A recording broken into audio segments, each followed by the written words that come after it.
उत्तराखंड के पहाड़ों में ना एक बहुत ही खामोश सा संकट गहरा रहा है। गांव के गांव धीरे धीरे गायब हो रहे हैं। और ये सिर्फ कुछ घरों पर ताला लगने की बात नहीं है। ये तो एक पूरी की पूरी जीवन शैली, एक पूरी संस्कृति है जो मिट रही है। तो चलिए इस पूरी बात की तह तक चलते हैं और समझते हैं कि आखिर ऐसा हो क्यों रहा है। ये जो तस्वीर है ना, ये सिर्फ एक जगह से दूसरी जगह जाने की कहानी नहीं बताती। ये कहानी है उन जड़ों के उखड़ने की जो ना जाने कितनी पीढ़ियों से पहाड़ों की मिट्टी में जमी हुई थी। ये कहानी है एक संस्कृति की, एक पूरे जीने के तरीके की, जो धीरे धीरे हमारी आंखों के सामने से धुंधला पड़ता जा रहा है। ये बात बिल्कुल दिल को छू जाती है। ये हमें बताती है कि पहाड़ी गांव से लोग सिर्फ पैसे या नौकरी के लिए नहीं जा रहे हैं। इसके पीछे कहीं ज्यादा गहरे भावनात्मक और सांस्कृतिक कारण छुपे हुए हैं। असल में यह एक पहचान का संकट है। तो सवाल ये है कि ये पलायन कितना बड़ा है, इसका असर क्या हो रहा है। आइए अब जरा आंकड़ों पर नजर डालते हैं ताकि हम इस खामोश आपातकाल की असली गंभीरता को समझ सकें। ये आंकड़ा सच में चौंकाने वाला है। +38%, मतलब पिछले सिर्फ 10 सालों में उत्तराखंड के गांवों से शहरों की तरफ जाने वाले युवाओं की संख्या में 38% की बढ़ोतरी हुई है। सोचिए जरा, ये एक तरह की धीमी सुनामी है जो धीरे धीरे पहाड़ों को पूरा का पूरा खाली करती जा रही है। और अगर हम इस ग्राफ को थोड़ा और ध्यान से देखें ना, तो एक और परेशान करने वाली कहानी सामने आती है। हाँ, ये सच है कि 2021 में कोविड के बाद ये पलायन सबसे ज्यादा था, लेकिन ये कोई अचानक आई हुई लहर नहीं थी। ये तो एक ऐसा ज्वार था जो सालों से बहुत ही चुपचाप लगातार ऊपर उठ रहा था। तो फिर इस संकट की असली जड़ें कहाँ हैं? माउंटेन सोल फाउंडेशन ने इस पर जो काम किया है, उसके हिसाब से इसके पीछे 5 मुख्य कारण हैं। चलिए अब एक एक करके इन्हें समझने की कोशिश करते हैं। यही सवाल हमें इस विश्लेषण के बिल्कुल केंद्र में ले आता है। क्या ये सिर्फ नौकरियों की कमी का मामला है या फिर कहानी इससे कहीं ज्यादा पेचीदा है?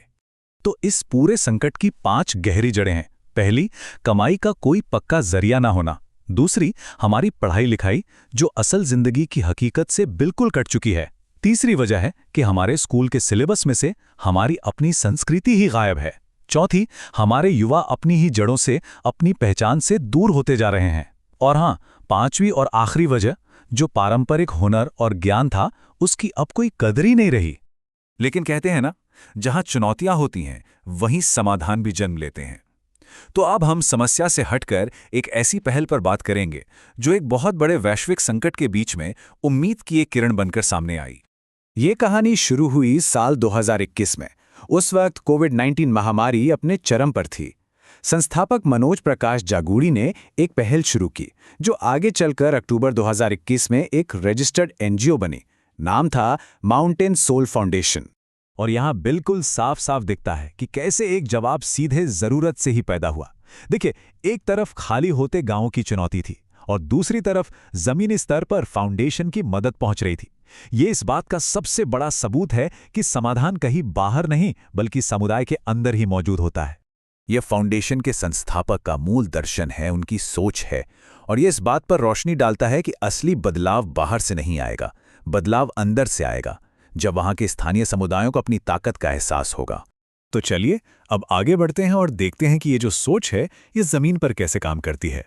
फाउंडेशन का एक मुख्य कार्यक्रम है जो उन 5 बड़ी वजहों से सीधे सीधे निपटता है जिनकी बात हमने अभी थोड़ी देर पहले की थी। ये कार्यक्रम असल में पढ़ाई और जिंदगी के बीच की खाई को भरता है। ये बच्चों को दिखाता है कि फिजिक्स, केमिस्ट्री और बायोलॉजी सिर्फ किताबों में बंद नहीं है, बल्कि वो उनके चारों ओर, उनकी परंपराओं में जिंदा है। ये सीधे तौर पर उस समस्या का समाधान है जहां शिक्षा असल जिंदगी से कट जाती है। और फाउंडेशन का जो नजरिया है वो बहुत बड़ा है। ये सिर्फ शिक्षा पर ही ध्यान नहीं देते, बल्कि महिला सशक्तिकरण, खेल और सस्टेनेबिलिटी, इन सब पर भी काम करते हैं, क्योंकि एक मजबूत और जिंदा-दिल समाज बनाने के लिए ये सभी चीजें जरूरी हैं। यहां पर फर्क बिल्कुल साफ है। एक तरफ है हमारी पारंपरिक शिक्षा जो सिर्फ रटने पर जोर देती है और क्लासरूम की दीवारों तक ही सीमित है, और दूसरी तरफ है फाउंडेशन का ये तरीका जो ज्ञान को अहमियत देता है और पूरे के पूरे गांव को ही एक क्लासरूम में बदल देता है। तो इस सब से हम आखिर में क्या सबक ले सकते हैं? फाउंडेशन का ये जो काम है वो हमें एक बहुत ही बुनियादी सिद्धांत की याद दिलाता है। ये एक बहुत ही शक्तिशाली बयान है। ये एक ही लाइन में फाउंडेशन की पूरी सोच और उनके मिशन को बता देता है। यह हमें याद दिलाता है कि तरक्की का मतलब अपनी जड़ों को काटना नहीं, बल्कि उन्हें और भी ज्यादा मजबूत और गहरा करना है। तो ये पूरी बातचीत हमें एक बहुत ही अहम सवाल के साथ छोड़ जाती है। क्या होता है जब हमें ये याद आता है कि हमारी जड़ें सिर्फ हमारा बीता हुआ कल नहीं, बल्कि हमारे आगे बढ़ने का रास्ता भी वही है? शायद पहाड़ों की आत्मा को बचाने की असली चाबी आधुनिकता और परंपरा के बीच इसी संतुलन को खोजने में छिपी है।